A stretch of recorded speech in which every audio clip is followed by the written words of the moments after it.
little group. I know several of you are in it. If anybody else is interested, it's a Facebook group if you're on Facebook, the Hooponopono cleaning group. It's a little closed group, and somebody posted this great little story called Monk in a Boat. I'd never heard it before, and I knew when I read it, I was like, I'm going to save that, because it really resonated so strong. Unfortunately, I have no idea who wrote Monk in a Boat. Does anybody know Monk in a Boat?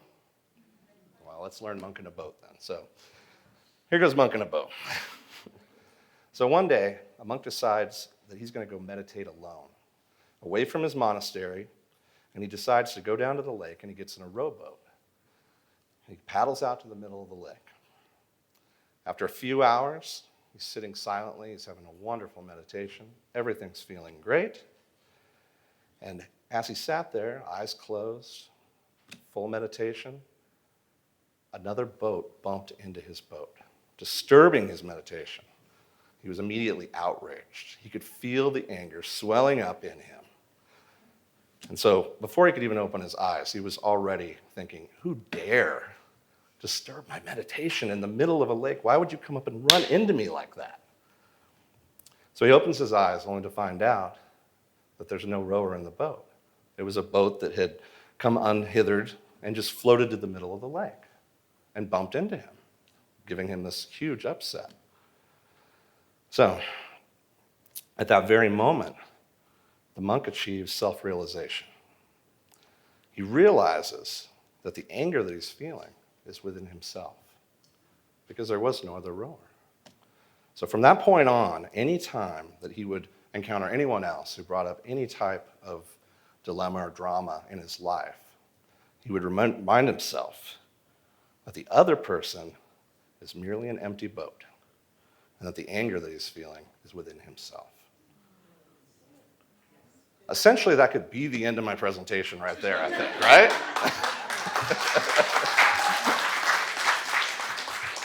I'd love to know who wrote the story, because it was so simple, and I thought, wow, that's it, And as everybody said, that's what we're really here about when we're doing advanced hooponopono, is we want to clean within ourselves. That goes back to taking the 100% responsibility, which I always throw afterwards. That doesn't mean it's your fault.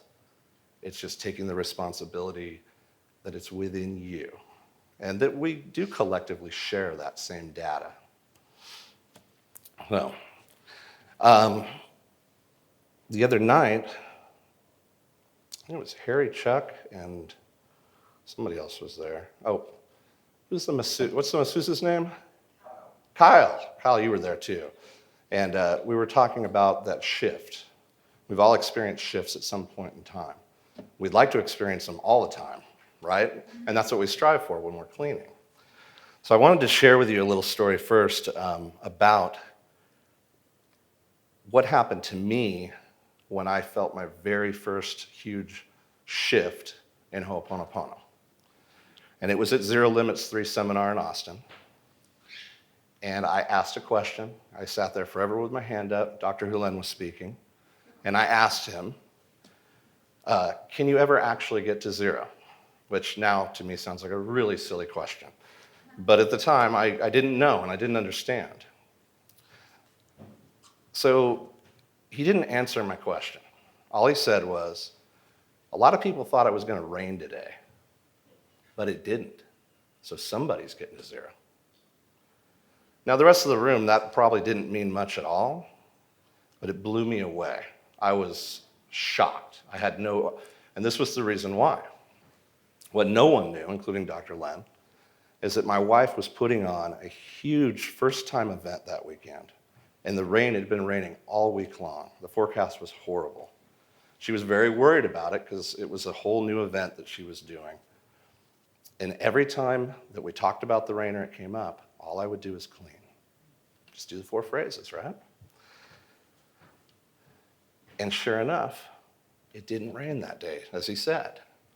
So immediately I'm thinking, this man has the answers to everything, right?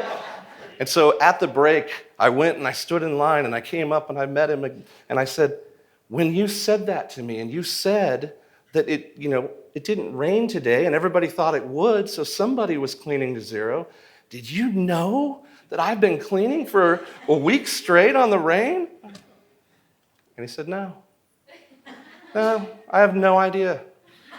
None at all. And I was like, that's not really the answer I wanted to hear. Right? I want to hear that you have, because I have other questions. Let's go here. But it was at that moment that I realized that he was so clear that what he was receiving was the divine message. It was exactly what I needed to hear, even though I was over here going, hey, tell me, can we get to zero, So that was a really big point for me, and something that I recognized later, and I think this is the purpose of the cleaning, is, because I'm going to ask real quick, has anybody read my book, Attracting for Others? Oh, there's like 3 or 4. You don't have to buy it, it's free. If you go to zerolimitsmusic.com, under the freebie section, it's a free download. If you want to buy it, it is on Amazon and you can pay for it also. People do. I'm okay with that. But it's a free book. I do want to share the first story of when I was coming up with Attracting for Others. Attracting for Others is very hooponopono, but at the point in time, I didn't really go into hooponopono. I wasn't comfortable talking about it. I wasn't given any permission to talk about it at that point. And I would basically just bounce it off of Joe as I was going through this process. And of course, as he said earlier, he sees authors. I'd never authored a book before in my life, so it was a little scary. And he was like, no, write this book, write it. So the first story in the book is, I'm going to try to go a little quicker here with this, paraphrase it down, because you can read the book and you'll get the whole story. I had a very close friend of mine who went through a horrible divorce. Lost his job, had a horrible time. And he was coming out of it, but he was still pretty down in the dumps. Back at that point in time, I had recently only moved to New Braunfels, which is a city about an hour away from here where I live.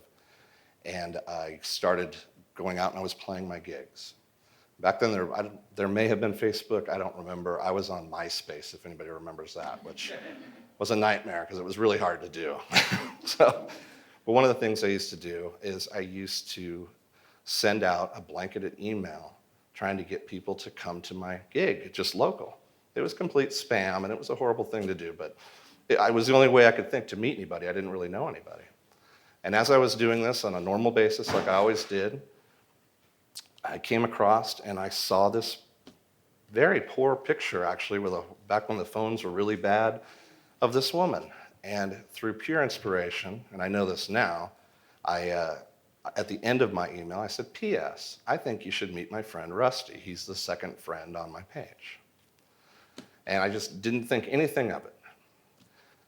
Then the next day, when I went to work and I met up with Rusty, I realized I had no right to do that at all. That was not for me to do. And I immediately apologized. I said, I need to apologize to you because I did something the other day and I didn't get your permission. And he goes, well, what did you do? So I explained to him, I said, I told this woman I think she should meet you. And he said, well, let's see the picture and see what she looks like. So, long story short, he liked what he saw, even though it was a very bad picture.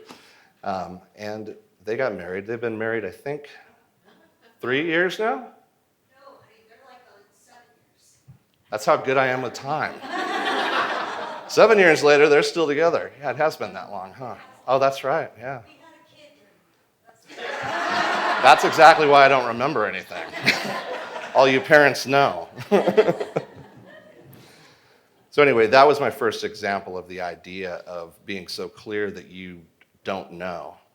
And Joe, as his shirt says today, you're still wearing that shirt, right? Expect miracles. And you've always said expect miracles, and I couldn't agree more. But I know that the one big thing I really get a thrill out of is recognizing miracles. Because you should be expecting them, because the proof is there. That to me was a miracle. And I had to, sit back and think about it, and it came through in the book to do it. So, well, I did want to talk, we took it away, there it is. I did want to talk a little bit about the void, and I wanted to talk about, as it's been a theme since Joe mentioned it this morning, that everything is alive. The reality that we are living in right now and the reality that we are cleaning on is very, very different from the void or the great something, which I love. I love that concept.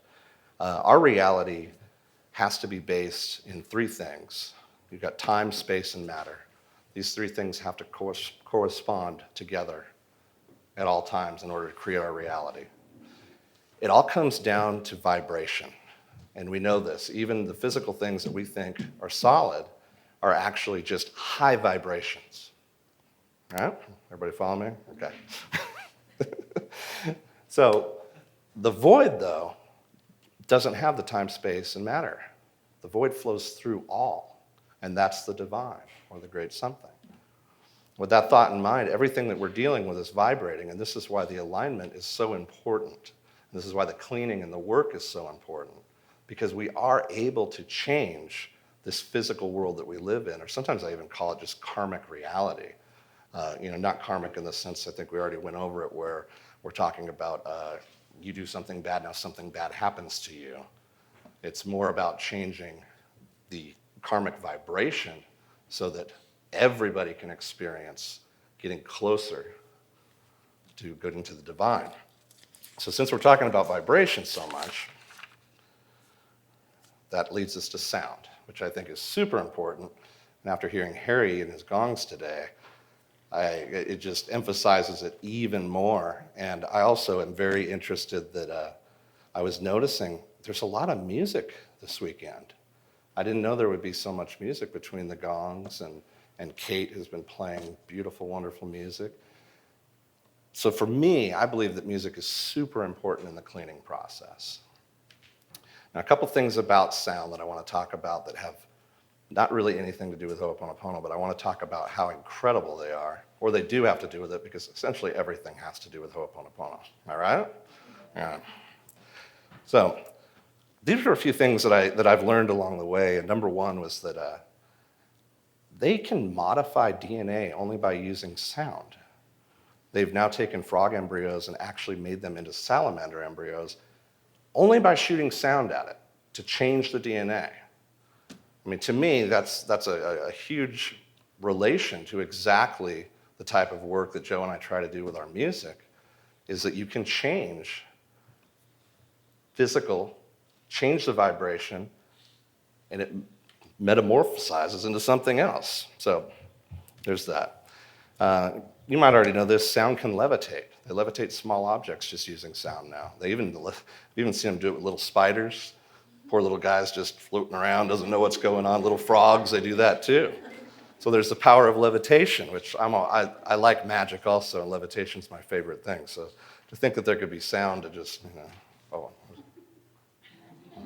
guys should have seen it on the other side of this. It's great. There's actually an inventor who is a saxophone player, Peter Davey. He created a device that he puts in water and turns on sound and boils water almost instantaneously. And then here's the big one. I almost didn't want to talk about this one because I have a hard time pronouncing it. It's called sonoluminescence. Sonoluminescence. Some of you know what it is? Oh, I thought I heard sonoluminescence in the house. So, anyhow, it's a creation of energy and light. But the way they do it is they take water and they take bubbles that are in the water and they hit it with sound. It excites it so much that it actually explodes, and it looks like a small star, if you've ever seen it. There's YouTube videos out. You can see all kinds of stuff. Really, just amazing stuff. And then the one that really got me the most was, this goes against everything I was taught as a kid, which also shows that things keep changing. And I know they keep changing because we are cleaning. We are making things change. Speed of light. Pretty fast, right? In 2007, they found out that they could make pulses of sound go faster than the speed of light. That didn't sound right to me. I had to go out and read that a lot because I was like, I remember fourth grade. Speed of light, speed of sound. No, that's just the sound barrier. But outside in a vacuum, they can actually make it go faster than the speed of light. So sound is pretty incredible right there on its own, regardless to how we use it. And one of the most common questions that I've been asked, either through emails or when I'm at a conference or meet people, is they worry about with the mantra if they don't speak the language and they don't understand English, or if they're trying to share it with someone who doesn't understand English. Will the mantra still work for me? The answer is absolutely yes. Because here's the thing about the mantra.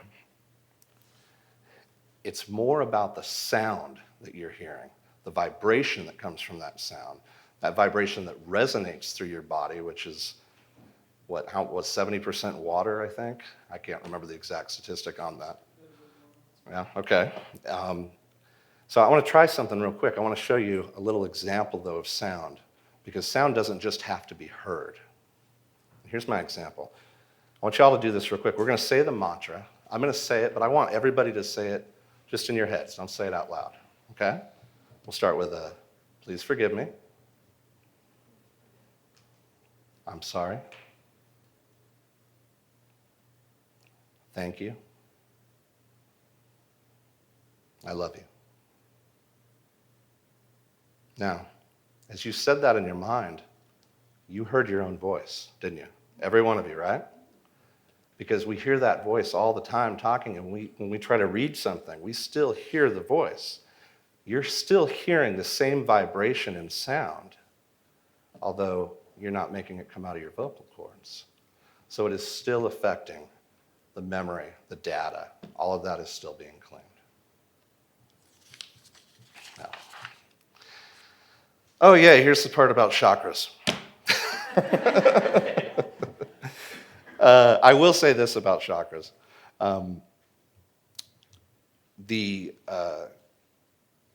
Marissa went over the colors that correspond. There's also gemstones that correspond.